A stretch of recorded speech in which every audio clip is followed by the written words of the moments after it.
Hi viewers, আসসালামু আলাইকুম। সবাই কেমন আছেন? আশা করছি যে যেখানে আছেন আল্লাহর অসীম রহমতে ভালো আছেন।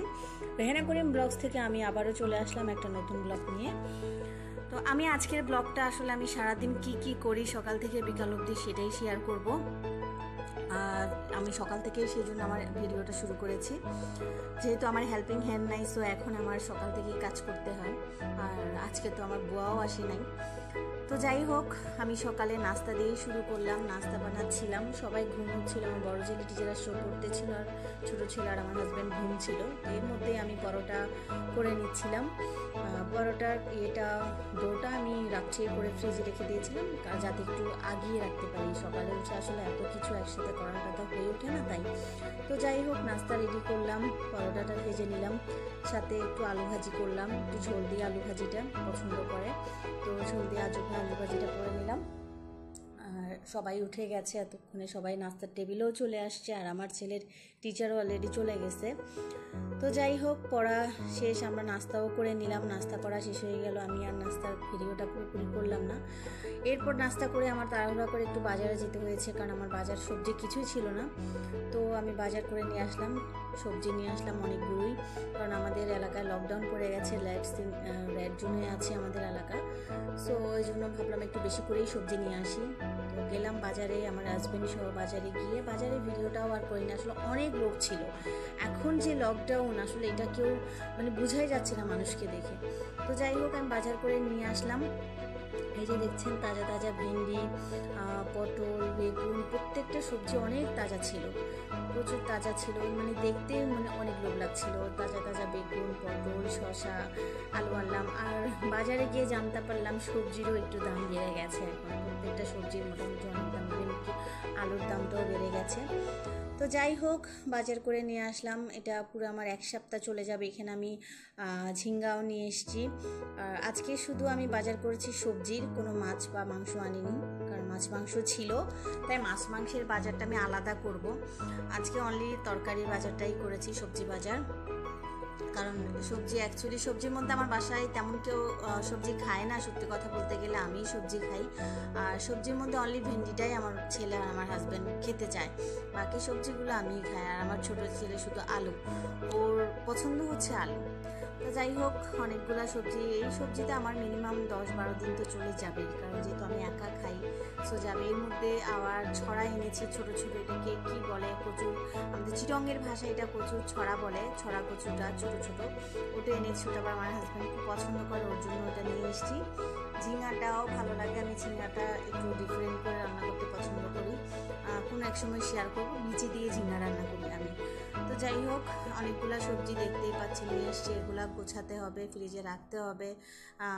আপাকে বলছিলাম যে বাজার আনতে গেছি, তখন একটু থাকেন, যাতে একটু সুবিধা হয়, কারণ যেহেতু আমার মেয়েটা নেই, সো আমার অনেক কষ্ট হয়ে যাচ্ছে। তো আপা সব কিছু বের করে দিয়ে গেলেন, আমিও সুন্দর করে প্যাকেট করে ফ্রিজে রেখে দেবো আর কি। তো এখানের মধ্যে আছি আমি, তেমন কোনো সবজি রান্না করব না, জাস্ট ভেন্ডি ভাজিটাই করব। কারণ আমার এর আগের অল্প সবজি ছিল, ওটা আপাকে দিয়ে গিয়েছিলাম কাটার জন্য, আপা ওটা কেটে রেখেছে, ওটা কাঁকরোল, আলু, শুটকি দিয়ে রান্না করব। এই তো বাকি সবজিগুলোও মোটামুটি ফ্রিজে রেখে দিয়েছি, এখন আমি রান্নায় চলে যাব। রান্না শুরু করার আগে আমি যেটা করি প্রতিদিন সকালবেলা, যেটা করি সেটা হচ্ছে আমি আদা আর বিভিন্ন মশলা দিয়ে একটা পানি করে রাখি, যেটা সারাদিন আমি আমার বাচ্চাদেরকে খাওয়াতে পারি, কারণ এখন আসলে আমাদের ইমিউনিটি সিস্টেমটা বাড়ানো অনেক প্রয়োজন, তাই। তো এখানে দেখতেই পাচ্ছেন আমি মাছ বের করেছি, মাছটাকে একটু লেবু রস দিয়ে আমি ভেজিয়ে রেখেছি। একটু আমার আসলে মাছ কাঁচা রান্না করলে তখন একটু লেবু দিয়ে ভেজে রাখতে হয়। এখানে দেখতে পাচ্ছেন ভেন্ডি কুচি করে নিয়েছি, তারপর কাঁকরোল, আলু বলেছিলাম সেটা। তো এইগুলাই আমার আজকে রান্নাবান্না, মাছ আর দুটো সবজি। তো আমি অলরেডি রান্না চড়িয়ে দিয়েছি। আমি কি করি, বেশিরভাগ রান্না কিন্তু হাত মাখা রান্না করার চেষ্টা করি, যাতে একটু তেল মশলা কম লাগে। আমি তেল মশলাটা আমার দিতে বেশি ভালো লাগে না, তো ওই জন্য আমি হাত মাখা কাঁকরোল, আলু, শুটকি দিয়ে, ইচা শুটকি দিয়ে যেটা রান্না করি, এটা কিন্তু আমার বাবার খুব ফেভারিট একটা তরকারি ছিল, সো আমারও খুব পছন্দ। তো এটা আমি হাত মাখায় রান্না করি সবসময়, আমি হাত মাখা, বেশি তরকারি আমি হাত মাখা রান্না করি। মাছও বলতে পারেন যে অনেকটা হাত মাখায় রান্না করি আমি বেশিরভাগ, এরকম। তো যাই হোক, এই যে দেখতেই পাচ্ছেন আমি তো সবজিটার আর পুরো মশলা দিয়ে মাখাই দিয়ে একদম চুলার উপরেই বসিয়ে দিব। অল্প তেলে আমি রান্না করব, কারণ অল্প তেলে রান্না করলে আসলে অনেকটাই হেলদি, অনেক হেলদি, আর বেশি মশলা খাওয়াটাও উচিত না।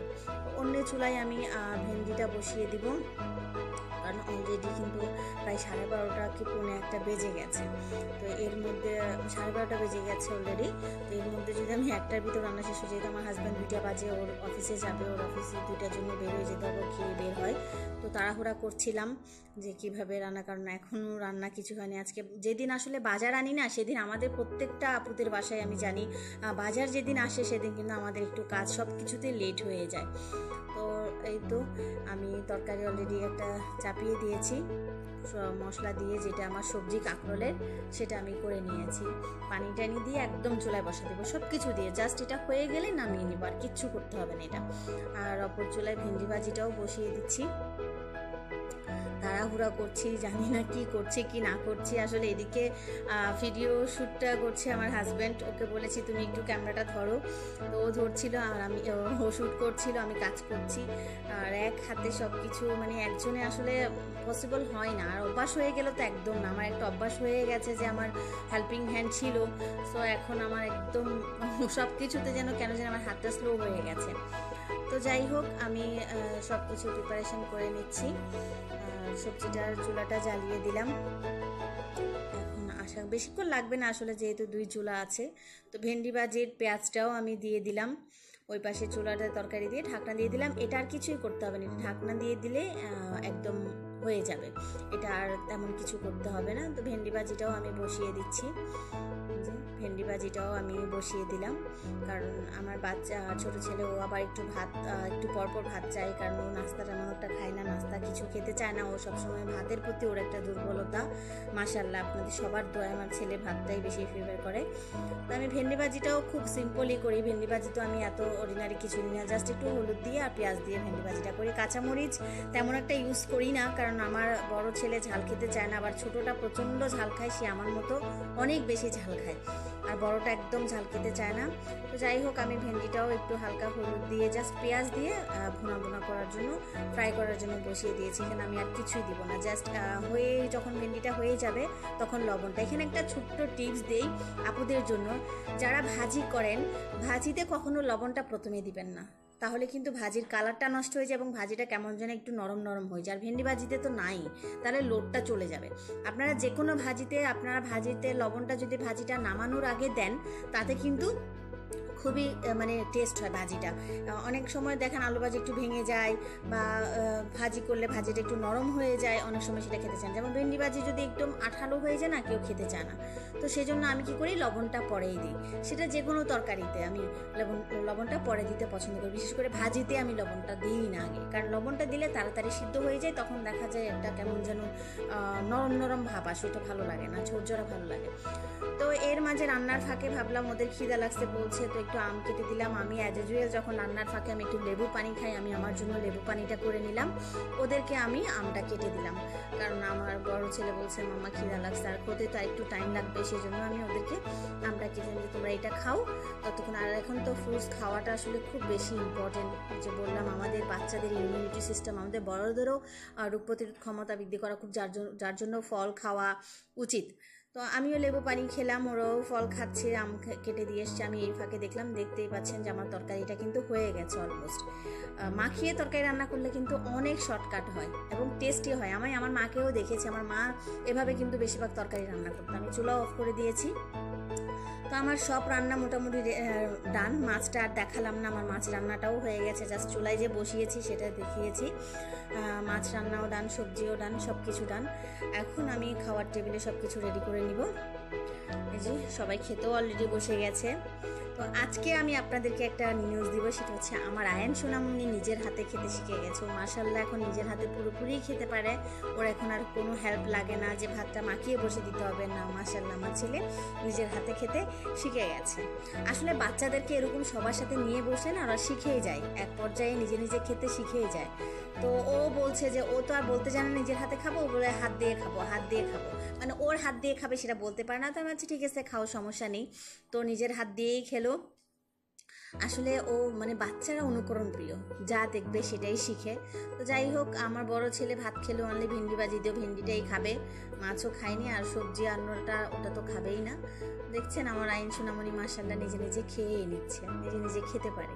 তো এর ফাঁকে একটা কথা বলে নিই, আমার ভিডিওটা যদি আপনাদের ভালো লাগে প্লিজ সাবস্ক্রাইব করবেন, তবে ভিডিও দেখে অবশ্যই সাবস্ক্রাইব করবেন, ভিডিও দেখে, না দেখে সাবস্ক্রাইব করবেন না, ঠিক আছে? আর কমেন্ট করবেন না, না দেখে, তাহলে স্পাম কমেন্ট হয়ে যাবে।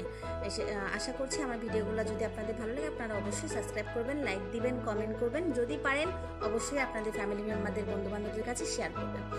তো যাই হোক, দুপুরে খাওয়া দাওয়া শেষ, বিকালের বেলায় যে আসরের আজান দিয়েছে, আমি একটু গাছে পানি দিয়ে দিলাম, কারণ এই গাছে পানি দেওয়ার কাজটাও কিন্তু আমার হেল্পিং হ্যান্ড করতে এখন আমাকে করতে হচ্ছে।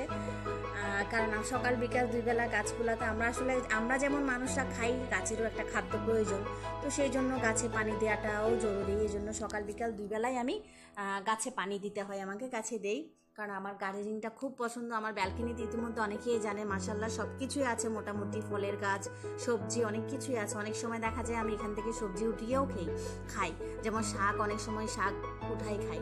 তো যাই হোক, গাছে পানি টানি দিলাম, এই আসরের নামাজ শেষ, গাছে পানি দেওয়া হলো।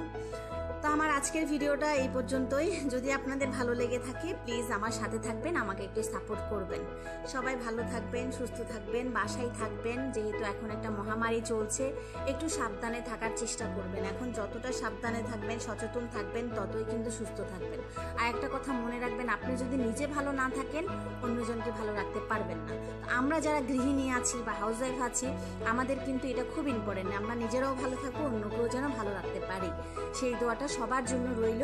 আর সবাই কিন্তু আবারও বলছি, বাসা থেকে বের হবেন না, যদি বের হতে হয় একান্তই প্রয়োজনে প্রোটেকশন নিয়ে বের হবেন, এবং বাসায় এসে যা যা করতে বলা হয় আমাদেরকে সেটা করার চেষ্টা করবেন। আর সবচেয়ে বেশি খেয়াল রাখবেন বাচ্চাদের এবং বয়স্কদের, ঠিক আছে? বাচ্চাদের এবং বয়স্কদের প্রতি একটু বেশি খেয়াল করবেন, ওরা যাতে সুস্থ থাকে। আর বাচ্চাদের সাথে একটু বেশি বেশি টাইম স্পেন্ড করার চেষ্টা করবেন, কারণ ওরাও লকডাউনে কিন্তু বাসায় বসে আছে, আমরা বড়রা তো এটা সেটা করে সময় কাটাচ্ছি, ওরা কি করবে?